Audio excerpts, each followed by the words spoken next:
سب سے پہلے آپ کو ملک میں جو کورونا کے تازہ ترین اعداد و شمار ہیں وہ آپ کے ساتھ شیئر کرتے چلیں کہ گزشتہ 24 گھنٹے میں تقریباً 34 افراد کورونا وائرس کی وجہ سے جاں بحق ہوئے ہیں، جبکہ 2756 افراد میں کورونا کیسز کی جو ہے وہ تصدیق ہوئی ہے۔ اس وقت ملک میں جو ٹوٹل کیسز دیکھے جائیں تو وہ 38,348 ہیں۔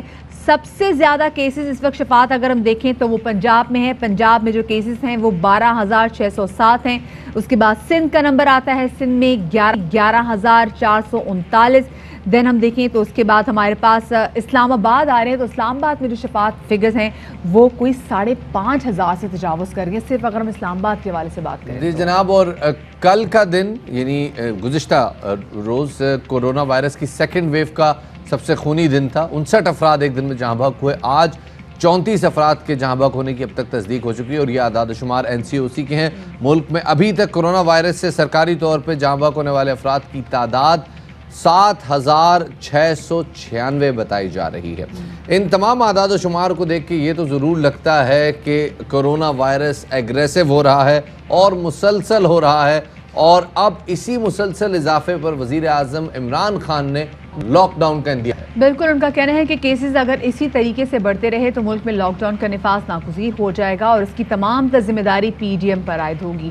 کورونا کا خطرہ ہر گزرتے دن کے ساتھ ساتھ بڑھ رہا ہے۔ گزشتہ 48 گھنٹوں میں 2,665 سے زائد افراد میں اس وائرس کی تصدیق ہوئی، اور وینٹیلیٹر پر مریضوں کی جو تعداد ہے وہ سب سے بڑی اگر ہم دیکھیں تو پنجاب میں اس وقت شفاعت ریکارڈ کی گئی ہے۔ کورونا وائرس کی جو بڑھتی ہوئی تعداد کے پیش نظر موسم سرما کی تعطیلات کا شیڈیول طے کرنے کے لیے ایک اہم اجلاس ہو رہا ہے، جس میں 24 نومبر سے تعلیمی ادارے بند کرنے کی تجویز زیر غور ہے۔ سندھ اس حوالے سے پہلے ہی اپنے تحفظات کا اظہار کر چکا ہے۔ تاہم وفاقی وزیر تعلیم شفقت محمود کے مطابق اجلاس کے فیصلوں کے اعلان کے لیے دوپہر 12:30 بجے پریس کانفرنس کی جائے گی۔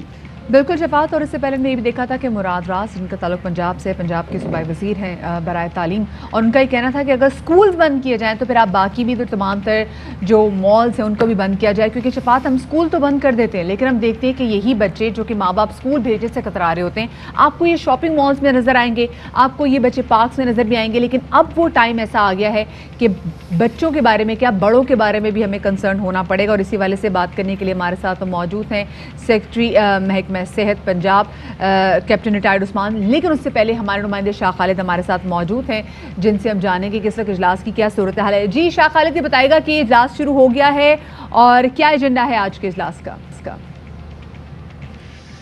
جی بالکل، جو اجلاس کا ٹائم ہے وہ دن 11 بجے ہے، لیکن آج بڑے اہم فیصلے ہونے ہیں۔ تعلیمی ادارے بند ہوں گے یا نہیں، فیصلہ آج ہوگا۔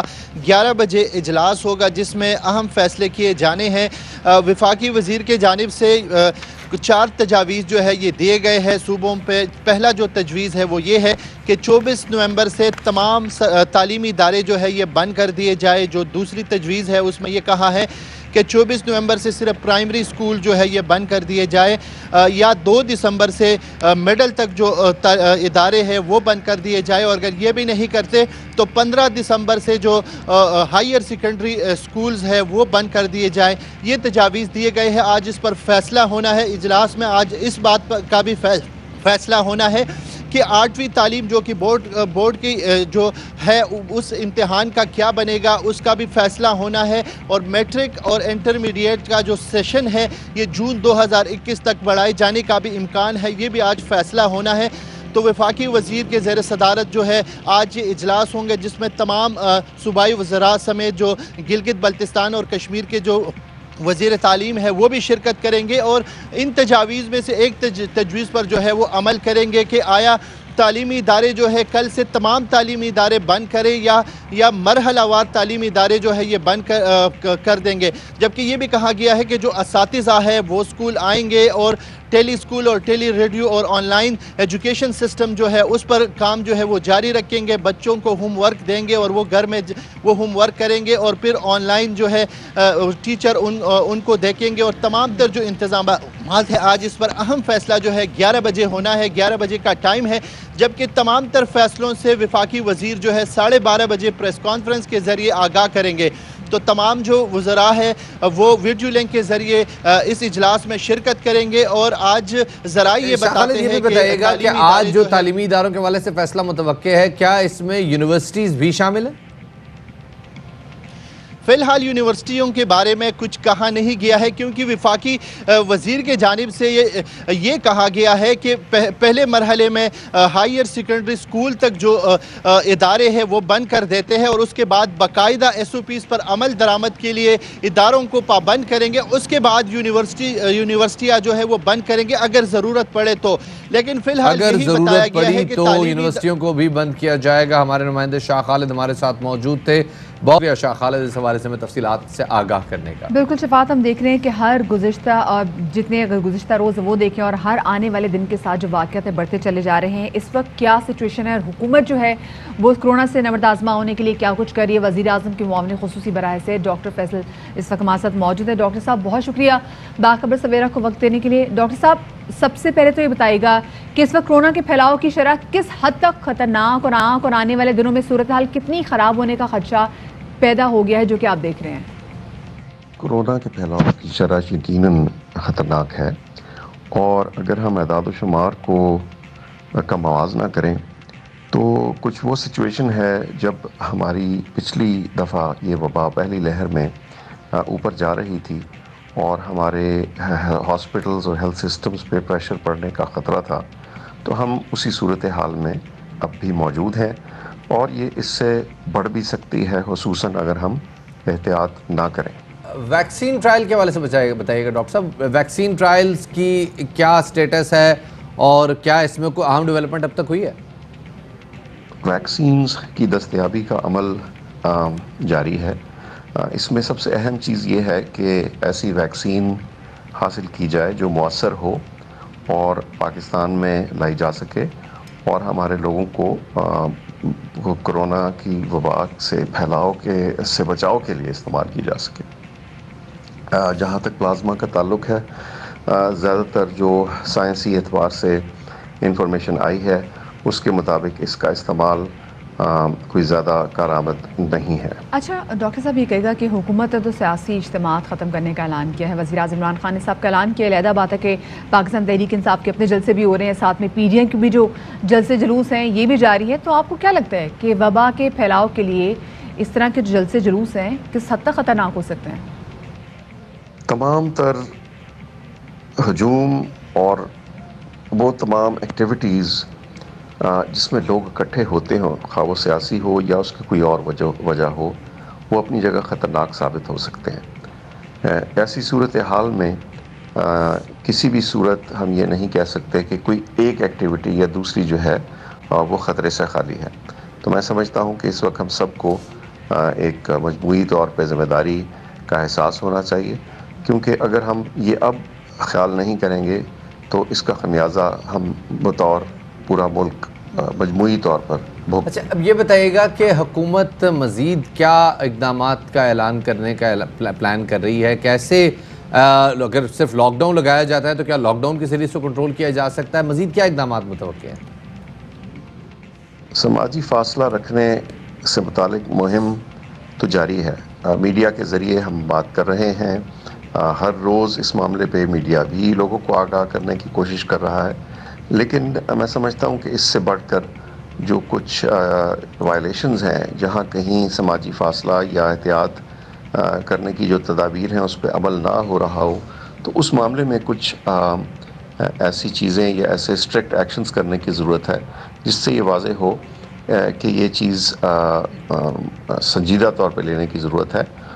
اس میں اگر کہیں کوئی وائلیشن ہو اس جگہ کا بند کرنا یا فائنز، یہ وہ تمام طریقہ کار ہیں جس سے یہ میسج کلیئرلی جانا چاہیے اور جائے گا کہ یہ چیز اور یہ پھیلاؤ ہمارے ہاتھ میں ہے، اور اگر ہم اپنے ایکشنز ٹیک کریں تو بیماری کو روکنے میں کافی مدد ملے گی. اور ڈاکٹر صاحب نے بالکل صحیح بات کی کہ یہاں پہ اسٹرکٹ فائنز اب کرنے کی بہت زیادہ ضرورت ہے، کیونکہ شفاعت دوسری لہر کے بارے میں ہم پہلے بھی جب بات کرتے تھے تو ڈاکٹرز کہتے تھے کہ جی ہو سکتا ہے کہ دوسری لہر اتنی لیتھل اتنی خطرناک نہ ہو جتنی پہلے تھی، لیکن اب جو تمام تر ریسرچز ہیں وہ غلط ثابت ہوتی ہوئی دکھائی دے رہی ہیں. اب اس کا ایکشن جو دوسری لہر کا ایکشن بھی کہیں ذرا سخت ہے. مدیہ، ماریہ میمن کا جو پرسوں رات کا پروگرام تھا اس میں بھی ہم نے سنا، ڈاکٹر یہی بتا رہے ہیں کہ اس دفعہ بچوں میں ذرا ایگریشن زیادہ ہے، پازیٹیوٹی ریشو بھی زیادہ ہے، کیونکہ پچھلی دفعہ تعلیمی ادارے بند تھے، اب تعلیمی ادارے کھلے ہوئے، تو بہرحال ایک چھوٹا سا کنسرن ہے۔ اسی حوالے سے مزید بات کرنے کے لیے سیکٹر محکمہ صحت پنجاب کیپٹن ریٹائرڈ عثمان صاحب ہمارے ساتھ موجود ہیں، انہیں شامل گفتگو کرتے ہیں۔ عثمان صاحب بہت شکریہ پہلے تو وقت دینے کے لیے۔ جو شدت ہم بات کر رہے ہیں کہ کرونا وائرس کی بڑھ رہی ہے، بار بار کیسز آ رہے ہیں، گزشتہ روز کرونا وائرس کی سیکنڈ ویو کا اب تک کا سب سے لیتھل دن تھا، 59 افراد جہاں بھاگ ہوئے، آج 34 افراد جہاں بھاگ ہوئے ہیں، معاملات سنجیدہ ہوتے جا رہے ہیں۔ جی درست بات ہے، ہم نے تقریباً 1.5-2 ماہ پہلے سے نشاندہی کر دی تھی کہ یہ سیکنڈ ویو جو ہے وہ سٹارٹ ہو رہی ہے۔ ہماری آبزرویشن میں سیکنڈ ویو جو ہے اس کی جو سپیڈ ہے وہ سلو ہے فرسٹ ویو کی نسبت اگر دیکھا جائے تو، لیکن یہ بات درست ہے اگر آپ پوری دنیا میں آبزرو کریں جہاں جہاں بھی سیکنڈ ویو آئی ہے وہ فرسٹ ویو سے بہت زیادہ ہے۔ ابھی ہم اس سٹیج پر نہیں پہنچے، لیکن میرا یہ خیال ہے کہ اس وقت شاید ہمیں دیکھ لینا چاہیے کہ ہم ایسے کون کون سے میئرز لے سکتے ہیں جس سے ہم سیکنڈ ویو کو اتنا زیادہ نہ پھیلنے دیں جتنا وہ پھیل سکتی ہے یا جتنا باقی دنیا میں ہمیں نظر آ رہا ہے کہ عثمان صاحب اس کے باوجود ہم دیکھ رہے ہیں جو تباہ کاریاں ہیں جو کرونا کی سیکنڈ ویو کی، یہ بڑی خطرناک ہے، اور ہم نے آس پاس پھر سے دیکھ رہے ہیں کہ کیسز کافی زیادہ تعداد میں بڑھنا شروع ہو گئے۔ اسپیسیفکلی اگر ہم پنجاب کی بات کریں تو پنجاب میں تو اس وقت کافی زیادہ کیسز بڑے، اس وقت پاکستان میں سب سے زیادہ کیسز ہی پنجاب میں، تو ہاسپٹلس کی کیا صورتحال ہے؟ جی ابھی اس وقت ہاسپٹلس کی صورتحال آپ ایسے سمجھ لیجئے جیسے ہماری سیکنڈ ویو یا تھرڈ ویک جون والی جو صورتحال تھی، تھرڈ ویک مئی والی جو صورتحال تھی، تقریباً وہ صورتحال ابھی اس وقت ہم دیکھ رہے ہیں اپنے ہاسپٹلس کے اندر۔ ہم گیئرڈ اپ ہیں، آپ کو پتہ ہے کہ فرسٹ ویو ہم لوگوں نے کافی سخت یہاں پر جھیلی ہے، تو اس حساب سے ہماری جو کلینکل سائڈ ہے وہ تیار ہے اس صورتحال سے نمٹنے کے لیے۔ لیکن ایک بات کا ہمیں بہرحال جو احساس ہے وہ ہونا چاہیے کہ جب فرسٹ ویو آئی تھی دنیا میں پہلی دفعہ جب کرونا آیا تو مختلف ممالک نے مختلف ایکسپیریمنٹس کی۔ لاک ڈاؤن ایک بہت کہنا چاہیے کہ سب سے زیادہ استعمال ہونے والا ٹول تھا جو کہ استعمال کیا گیا ورلڈ اوور۔ آپ نے دیکھا ٹرانسپورٹ بند ہو گئی، ایئر ٹریفک بند ہو گئی، بہت زیادہ جو ہے وہ جتنے بھی شاپنگ سینٹرز تھے وہ بند ہو گئے، بہت زیادہ ایکٹیویٹیز جو ہیں ان کو بند کیا گیا، لاک ڈاؤن کا اس کو نام دیا گیا۔ انویریبلی تمام دنیا میں یہ دیکھا گیا، جس کی وجہ سے اب جو بھی ہم نے دیکھا فرسٹ ویو کی صورتحال ساری دنیا میں اس طرح سے نظر آئی ہے۔ اب جب سیکنڈ ویو آئی ہے تو ورلڈ اوور ایک ریئلائزیشن ہے کہ چیزیں بند کر کے نہیں جیا جا سکتا، اور کرونا وائرس کے ساتھ ہی اب ہمیں اپنے روزمرہ کے عوامل جو ہیں ان کو گزارنے ہیں، اور SOPs اور سوشل ڈسٹینسنگ کے پرنسپلز کے مطابق زندگی گزارنی ہے۔ اب جب اس سوچ کے ساتھ ہم جب دیکھ رہے ہیں کہ انویریبلی پوری دنیا سے یہی ڈیٹا آ رہا ہے کہ سیکنڈ ویو جو ہے وہ اس وجہ سے غالباً اس وجہ سے زیادہ ہے پہلی ویو کی نسبت، لیکن اس کے ساتھ ساتھ کرونا وائرس کو لے کے جو ہماری معلومات ہیں ان میں بھی روز بروز اضافہ ہو رہا ہے۔ ایک ایوالونگ صورتحال ہے، نالج ایوالو کر رہی ہے، بہت زیادہ جو انفارمیشن ہمارے پاس پہلے اویلیبل تھی اس انفارمیشن میں اب مزید انفارمیشن ہمارے پاس آتی جا رہی ہے کرونا وائرس کو لے کے، کیسے پھیلتا ہے، اس کی لیتھیلٹی کیا ہے، اس میں میوٹیشنز ہو رہی ہیں یا نہیں ہو رہی ہیں، ری انفیکشن کو لے کے نئی معلومات روز بروز سامنے آتی ہیں۔ یہ سارے چیلنجز ہمیں سامنے رکھ کے بہرحال اس بات کو دیکھنا ہے کہ ہم اپنے سوشل ڈسٹینسنگ کے جو پرنسپلز ہیں ان کو سامنے رکھتے ہوئے یہ انشور کریں کہ ہم اس بیماری کو اسی سٹیج کے اوپر اریسٹ کریں اور اس سے زیادہ نہ پھیلنے دیں۔ یہ بڑا کروشل ٹاسک ہے، اور اگر ایسا ہو جائے تو کیا ہی بات ہے، لیکن اس بیماری کو اسی کنڈیشن میں اسی صورتحال میں اریسٹ کرنے کے لیے ایک مکمل لاک ڈاؤن جیسی کی صورتحال کی طرف جانا پڑے گا، جیسے آپ نے خود بھی اشارہ دیا۔ کیا پنجاب مکمل لاک ڈاؤن کے لیے تیار ہے؟ کیونکہ پچھلی بار بھی تاجر برادری کی طرف سے اور مختلف بزنس سیکٹرز کی طرف سے بہت پریشر پڑا تھا۔ بڑا مشکل سوال ہے، میرا نہیں خیال کہ ہم لاک ڈاؤن کے لیے تیار ہیں۔ اس کی وجہ یہ ہے کہ ایک بہت سیریس اکنامک سیٹ بیک ملا تھا ہمیں جب ہم نے پہلے لاک ڈاؤن کیا تھا۔ دیکھیں اگر آپ ہیلتھ پروفیشنل سے پوچھیں گے تو وہ تو کہیں گے کہ سب کچھ بند کر دیں تاکہ ہمارے ہاسپٹلز میں مریض نہ آئیں اور یہ بیماری نہ پھیلے، لیکن آپ نے اوور آل صورتحال کو سامنے رکھ کے زندگی گزارنی ہے۔ اور بنیادی بات یہ ہے کہ اگر ہم اپنے بزنسز کو ایسی جگہیں جہاں پر لوگوں کا ایک دوسرے سے انٹریکشن زیادہ ہوتا ہے ان کو اس بات پر کنونس کرنے میں کامیاب ہو جائیں کہ آپ کے تعاون سے ہم اس سیکنڈ ویو کو شکست دے سکتے ہیں، تو آئی تھنک وہ زیادہ فیورڈ آپشن ہے ہمارے لیے. ہم جتنی بھی ہمارے بزنس سینٹرز ہیں ان کو پابند کریں کہ وہ نو ماسک نو سروس کی پالیسی پر عمل درآمد کریں. نہ صرف یہ بلکہ اب شاید ہمیں یہ بھی دیکھنا ہے کہ ماسک کس نے کیسے پہنا ہوا ہے، کہیں اس نے اپنی چین پہ تو نہیں رکھا ہوا، اور ایسا تو نہیں ہے کہ ماسک اس نے اپنے چہرے پہ بہت ضرور اسٹرکٹ لگایا فائنز ہوا ہونے ہے. چاہیے. لیکن عثمان سے جیسے بھی آپ بات کر رہے تھے نا کہ جس سے اگر آپ ہیلتھ سیکٹر والوں سے کہیں گے وہ تو کہیں گے کہ بھائی لاک ڈاؤن ہونا چاہیے. وہ اس کی بڑی ریزن یہ بھی ہے کیونکہ پہلے اگر ہم دیکھیں فرسٹ ویو میں ہمارے ہاسپٹل میں وینٹیلیٹرز جو تھے وہ کم پڑ گئے تھے، تمام تو وینٹیلیٹرز آکیوپائڈ تھے. تو ابھی بھی ایسے لگ رہا ہے کہ جو سچویشن ہے وہ ایسی ہی ہونے جا رہی ہے. آپ کے یہاں وینٹیلیٹرز کافی تعداد میں موجود ہیں کہ خدا نہ خاصہ کیسز بڑھتے ہیں تو آپ کے پاس ڈیل کرنے کے لیے بہتر تعداد میں آئی ہے؟ جی بنیادی طور پر لاک ڈاؤن اسی لیے کیا جاتا ہے کہ آپ اپنے جو آپ کا جو ہیلتھ کا اپریٹس ہے اس کو تیار کر لیں، اس کو گیئر اپ کر لیں، آپ اپنے کرو کو فلیٹن کریں تاکہ کسی ایک ٹائم کے اوپر آپ کے ہاسپٹل پہ جو کیس لوڈ آئے اس کو آپ مینیج کر سکیں. لاک ڈاؤن کا مقصد ہی یہ ہے تاکہ آپ اپنی سپیڈ کو سلو کریں. چونکہ ہم فرسٹ ویو دیکھ چکے ہیں اس لیے ہمارے پاس ایک اوور آل سینیریو ہے کہ ورسٹ کیس سینیریو میں ہمیں اپنی جو ہاسپٹل سائٹ کی پریپریشن ہے وہ کہاں تک لے کے جانی ہے. So we are kind of geared up on that. Ventilators کی ہمارے پاس کسی قسم کی کوئی کمی نہیں ہے، اکوپمنٹ کی کسی قسم کی کوئی کمی نہیں ہے، ریسورسز کی فنڈس کی کوئی کمی نہیں ہے، ہیومن ریسورس کی کوئی کمی نہیں ہے. ہم صرف یہ چاہ رہے ہیں کہ یہ نوبت وہاں تک پہنچے ہی نہ کہ ہمیں ان ریسورسز کو اسٹریچ کرنا پڑے یا استعمال کرنا پڑے. بہتر ہے کہ ہم ابھی سے اس بات کو ریئلائز کریں کہ اس بیماری کو روکا جا سکتا ہے، اس کی پیک کو روکا جا سکتا ہے. یہ ہمارے ہاتھ میں ہے، یہ ہم سب لوگوں کے ہاتھ میں ہے. لوگوں نے تعاون کرنا ہے. آبویسلی اسٹیٹ مشینری جو ہے وہ ضرور حرکت میں آتی ہے، سختی بھی کرتی ہے، لیکن ہم ایک کیچ 22 پوزیشن میں ہیں. ہم ان لوگوں کو اٹھا کر جیلوں میں بھی نہیں ڈال سکتے. سو یو سی یہ بیماری نے الٹیمیٹلی پھیلنا ہے لوگوں کے انٹریکشن سے. سو اٹس اس میں بہت زیادہ رول ہے لوگوں کا کہ وہ کوآپریٹ کریں، وہ اس بات کو ریئلائز کریں کہ یہ بیماری ایک دوسرے کے لوگ کوآپریٹ کریں گے تو بیماری کنٹین رہے گی، ورنہ حالات قابو سے باہر ہو جائیں گے. بہت شکریہ جی. کیپٹن عثمان سیکرٹری محکمہ صحت پنجاب ہمارے ساتھ موجود تھے اور بتا رہے تھے کہ کس طرح سے معاملہ آگے بڑھ رہا ہے. جو خاص بات انہوں نے کہی وہ یہی ہے کہ پنجاب اس فل لاک ڈاؤن والی صورتحال کے لیے تیار نہیں ہے.